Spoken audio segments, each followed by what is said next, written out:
Okay, so what I will do is now I'll go to the Q&A. There's 7 question has been written. Um, I think some of the questions out of 7, I think 3 or 4 for Dr. Surendra Kumar, and I think 1 for Darish and 1 for One sounds are 7, 2 sounds are 14, 3 sounds are 21, 4 sounds are 28, 5 sounds are 30. It's not clear who's speaking. Is it Ms. Anupama? Hello. Okay. Sounds like Chinese. All right. So what I will do is I will ask the question. The first question is Liz Jose has posed a question saying that the BRI projects in South Asia is becoming a success even after the incidents of debt trap. Is not it creating trust deficit within the small states? What is your opinion? This is to Dr. Surendra Kumar. Do you want to take one question at a time or 2 or 3 and then respond? Unmute and then speak, please. Okay, just give me 2-3 questions and then I'll. So the first question is, I got the first question. Yeah, what is your view on the BRI projects which becoming a success, but same time there's a debt trap? Is there a trust deficit within the small state? That's the one. And second question is that India's relationships are worsening among her influence is rising. In such situation, what would be India's position in SAARC? What should be India's strategy in SAARC to curb Chinese influence in the organization? Right? And the third question is, with all the existing issue in South Asia, do you think SAARC 2.0 will be effective? Okay, thank you. Yeah, thank you. Thank you, Mail, and thanks the participants for posing these questions. And firstly, with regard to the, as we all know that the BRI project has a lot of success stories, and also there are a lot of concerns for the respective countries or the host countries when it comes to the debt issues. And already we have seen the case in Sri Lanka also to a certain extent, what has happened to the Hambantota port and other things.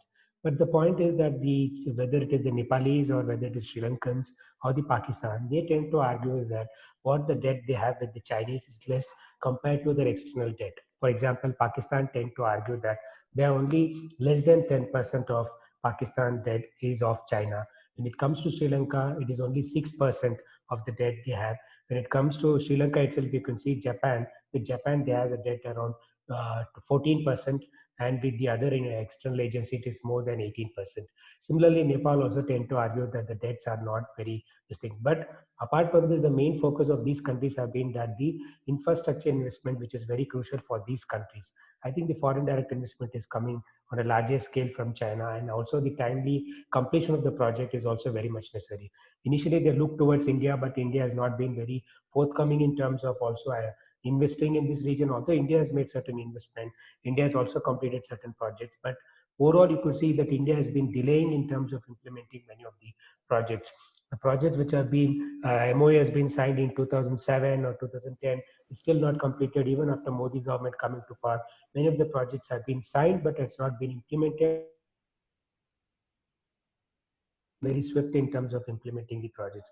So overall debt is a critical issue. There is a trust deficit between these host countries and the China, but nevertheless the debts, they argue that is not of a larger scale, and they are more focused on the infrastructure investment. Even a country like Maldives, which has debts with the Chinese, but nevertheless the infrastructure investment has become very crucial. But ultimately India tends to argue that overall at the one fine day, I think all these countries will be trapped in the debt and they will look forward towards India, and India can play an important role. That is one.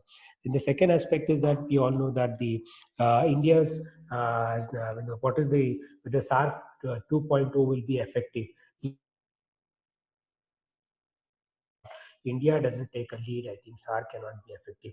SAARC can only have some breathing space now and then with different kinds of initiative, but overall progress of the SAARC can happen only when the India takes a lead. If you compare with what the ASEAN has been there in terms of its response to COVID-19 or European Union, I think SAARC is still lacking behind. I think that's there's a need for a leadership, and India can provide the leadership, but the problem is India is not very keen on taking the SAARC seriously, and that is where. So in this present scenario, SAARC 2.0 may not have great progress unless and until the summit on a larger scale happens.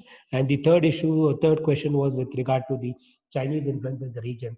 Well, Chinese influence in the region has been over the decades and it's been now deepening. And what India could do is, like, India needs to strengthen the bilateral tie with all the countries. See, we have to keep in mind that the China and India, China has an advantage because India has a lot of bilateral tension, sharing of borders with the countries, and India's foreign policy is also guided by the domestic policy. That is not the case with China. India is also guided by democracy, human rights, and other issues, which the case is not with the China. So in this kind of scenario, India is in a very weak wicket compared to China, but nevertheless, India needs to strengthen the bilateral tie. That is very important. When the your neighbors are asking for some kind of help or assistance, I think India need to chip in there and help and try to resolve the issues or concerns of those countries. And that's where we can gain our neighbor countries, and then we can really have some kind of edge over the China. That is not happening.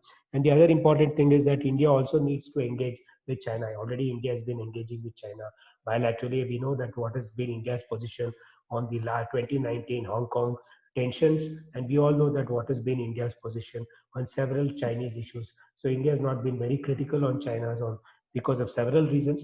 Despite this, India's economic engagement with the China has been significant and going peacefully. So all I point to is that India should focus on strengthening its tie with the bilateral, that is the neighboring countries, and also focus on China. Both are very crucial for India's growth and prosperity in the region, and it is also good for the region.